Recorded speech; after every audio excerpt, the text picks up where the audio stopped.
لكن في ناس عملتها قبال كده. المهم الافلام الوثائقيه دائما الافلام الوثائقيه دي زي المسلسلات بيكون عندها سيناريو معين.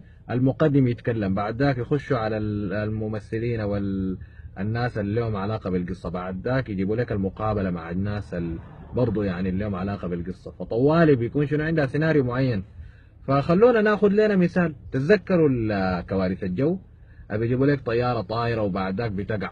طبعا بيجيبوا لك الطياره وقعت كيف والحادث حصل كيف والصندوق الاسود كلام كثير. طيب لو نتذكر طوالي بيبدوا لك بالمقدم شنو يتكلم لك عن اللي حصل والطياره حسي دايره تقع.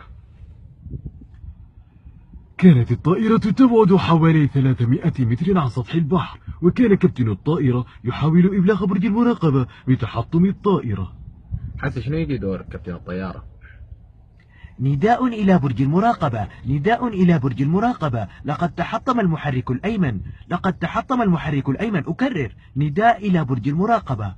حسي شنو يرجعوا لك للمذيع ثاني مره؟ كان الجهاز لا يعمل. معناها شنو؟ الطياره وقعت. طبعا الطياره تقع الناس كلها تموت.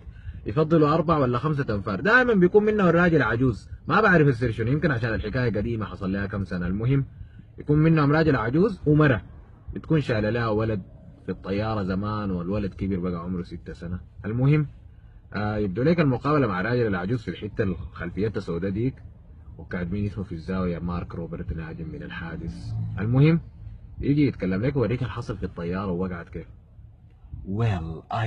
أعتقد بأنها كانت كارثة عظيمة جدا، وقد توفي فيها العديد من الأشخاص.